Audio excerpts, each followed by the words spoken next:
They're on the train and Okarun tries to get up. Let's just sit back down, buddy. So we pick up this episode with Granny Seiko, Momo, and Okarun trying to do an exorcism on Evil Eye in Taro's body, it seems. But when they check, Buddy is still in there. So they shut Taro's face back on like they just slammed the door in his face. That's low-key disrespectful, bro. Mid-sentence, and you're just forced to shut up. And bro can't even do none. He just gotta take it like a good boy. All that Renegon power bullshit. All that football blue lock ad bullshit. And he can't do nothing. They started back up, and this time Taro's body starts tweaking out like he hitting the Louisiana Jigger song. And they check again, and he's still there. And you can just tell bro is just getting pissed at this point. Shit, I can't even blame him. They had a whole fire on next to him. When it's mad hot and someone pulls some foolishness on me, I drop them before my patience meter drops from 10 to 1, bro. Look at these eats, bro. Why and how is this shit so detailed? Shit looks better than the second season of Blue Lock altogether. But deadass though, this shit made me mad hungry, bro. Hold up. My bad, I just had to get some Shanghai real quick. I was mad hungry. So we see the gang feasting. I don't know why Mantis Shrimp really playing with his food like that. Ira is complaining about not being called over with the whole Evil Eye thing, acting like she was gonna be of any help. Shorty just got her powers, but Momo was still telling her how to use them. I mean, it's low-key no different from Okarun, but the point is that she don't know who she raising her voice at. Eating Momo's food in Momo's own damn house. Like, this shit is pissing me off, bro. Shut that damn lip, Sakura.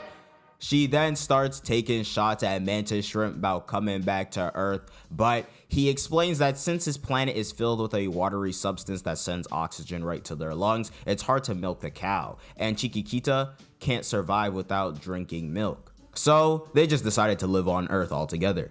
Okarun is just geeking out, and honestly, there's just so much shit going on, but we focus on Seiko and Manjiro's conversation about holding a Hayashi performance, but for now, Gigi has to stay in Taro's body for a bit. The problem with the exorcism though is that since Gigi got mad spiritual energy, they're unsure if they can actually separate him from Evil Eye, and if so, it might leave Gigi with some long-term side effects. So Taro starts to dig into the food, and the food was mad hot, but we hear Gigi's voice and bro is just lost and confused, and rightfully so, cause bro is literally in another nigga.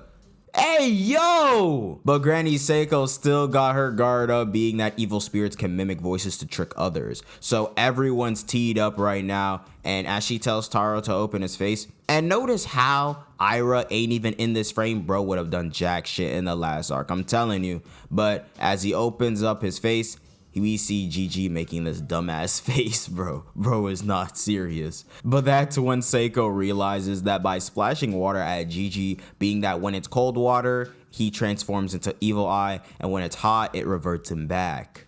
Seiko then apologizes to Gigi, Momo, and Okarun, being that if she'd known Evil Eye was gonna be there, she would have pulled up off rip. TG asking if they think that they can keep Evil Eye in check, being that he was originally a mountain spirit and they're just basically looked at as gods among spirits. And as of right now, Evil Eye is just an infant and he'll only grow stronger, which is low-key crazy to think about because basically as a newborn, Evil Eye was solo squatting these niggas. But Seiko says that they'll have him on heavy surveillance and for him not to leave Kamigo City. She then gives everyone a thermos with hot water, being that Taro's barrier won't last long with the spirit of Evil Eye's caliber, and Seiko gives Gigi the heads up that even the slightest bit of cold water can make him transform. So basically, if he drinks cold water on a sunny hot day, he's fucked. If he gets into the shower before it warms up, he's fucked. If a drop of rain lands on him while he's outside watching a football game, he's fucked. I mean, he'll be doing keep-ups, but still, he's fucked. We then find out that Mantis Shrimp is actually a live-in worker at a dairy farm nearby, so it's pretty much a win-win for him and the dairy farm. Oh, and I kid you not, his name is Peeny Weenie. You can't tell me that the mangaka for DanDaDan doesn't have the time of his life when writing this shit out, bro. Like, how are you going to name a character Peeny Weenie, publish the chapter for all to see, and go on making the rest of the manga? Like, nigga, what? So the gang is in the car and they're going to the hospital for Gigi to see his parents. And they're strapped up with the hot water. Yeah, they definitely not lacking.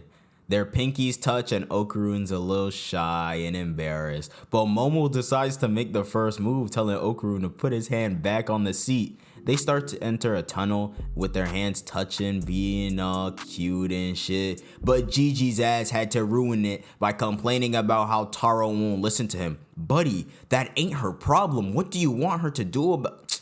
This nigga really couldn't let his homeboy cook for 2 seconds.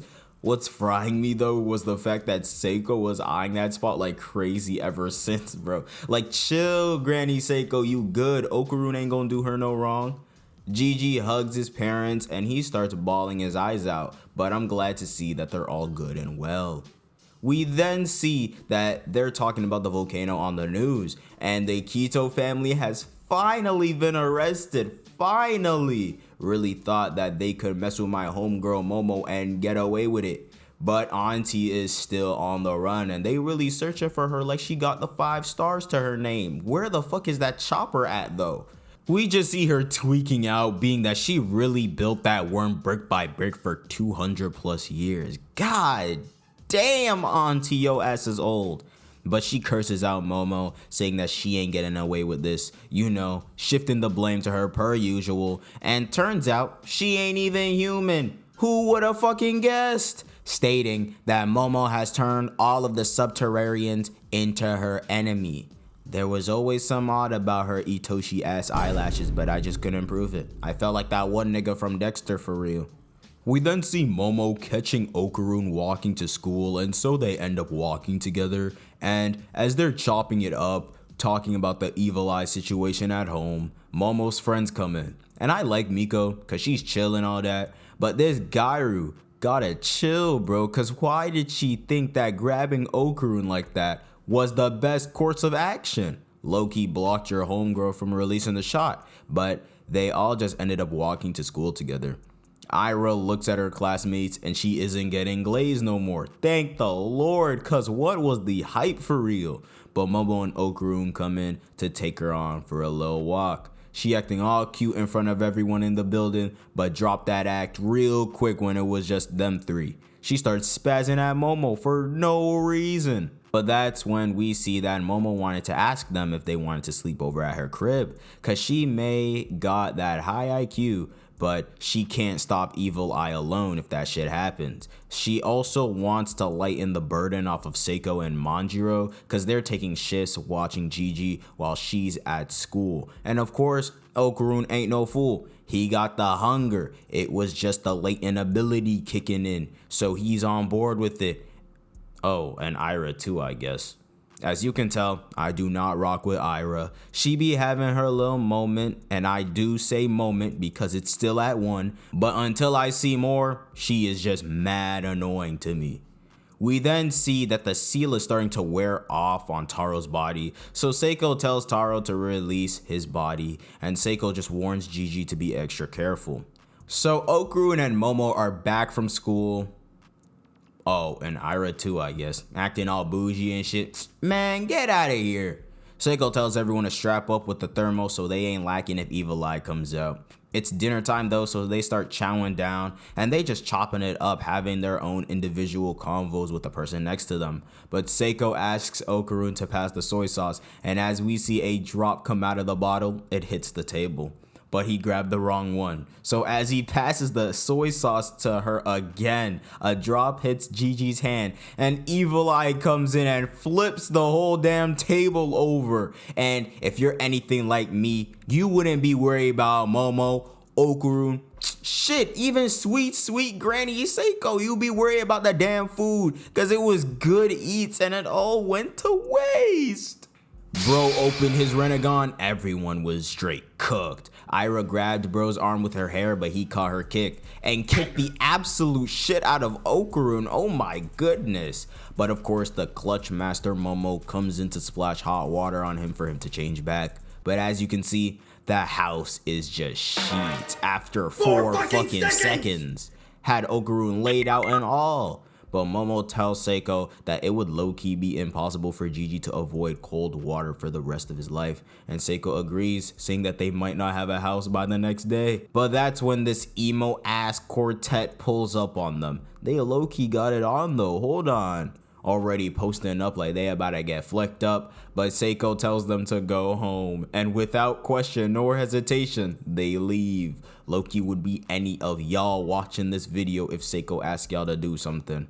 But they spun back asking if Seiko lives there, and it turns out that they are the Hayashi people that Seiko hired to do the exorcism.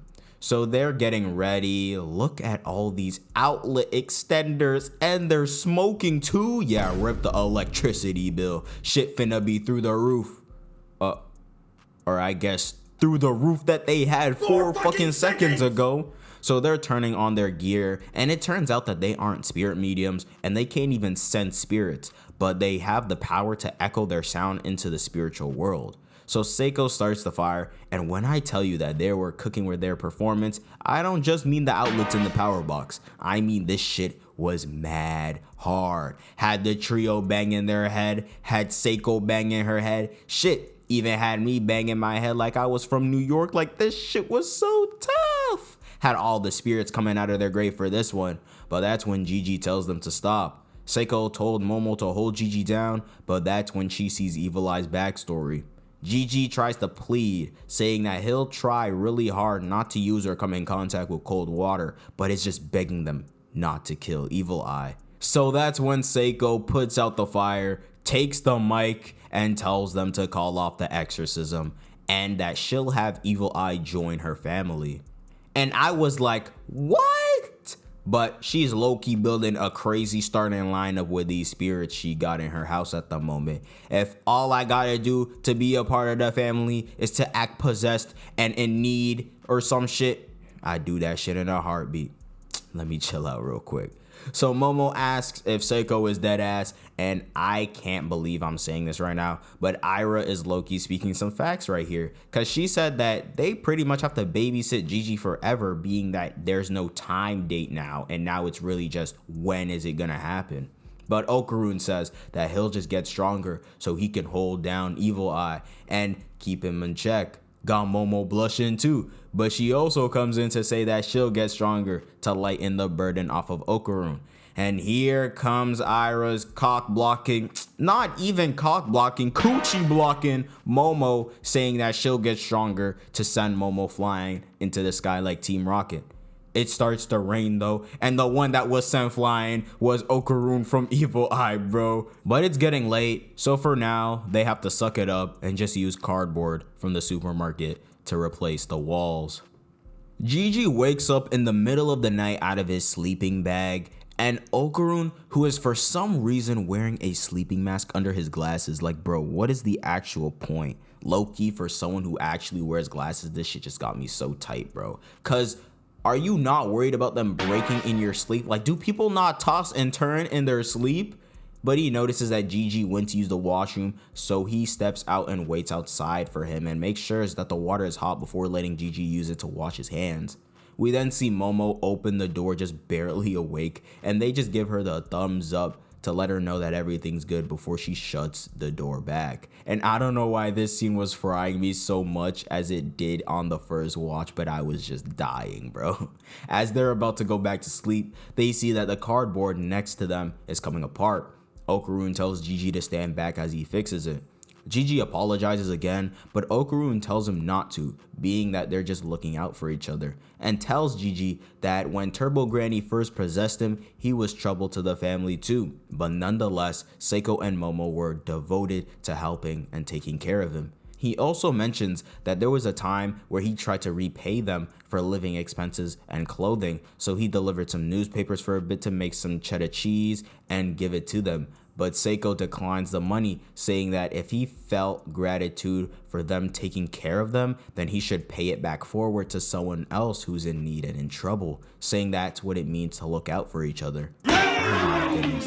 Seiko, this is why you're the GOAT, bro. Such an inspirational set of words. But Okarun said that he wanted to say something cool like that, but in this case, he's only acting tough, so he's just mimicking her.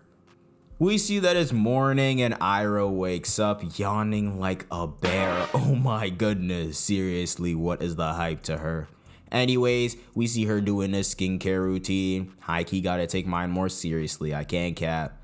Then the makeup routine. Wait a minute, this shit ain't a get ready with me, I just love how Momo is just walking around completely clueless. It's breakfast time though, and I just love how Okarun and Momo are still in their sleeping bag. Shit, Turbo Granny too, I ain't even peeped that. Never seen a vengeful spirit with such glee on their face, bro. Ira offers Okarun seconds, and Momo trying to get her to fill up her shit too, but she tells her to get it herself. Living under her roof, buddy, you're living within her walls, probably eating up her food too, talking about some get your own. Momo, just smack that. So they're off to school, and Ira and Momo are both playing offense and defense against each other in front of Okarun. Okarun, I ain't know your game was this crazy, my guy. So they make it to school, and Momo decides to get a part-time job so she can rebuild the house. And that's when Homegirl recalls this girl, Ririna, I think her name is pronounced, saying that she's looking for some part-time help, and Momo's down, but her friends give her a reality check saying that she ain't cut out for employment, being that she is always arguing with bosses and shit, but she says that she's grown now.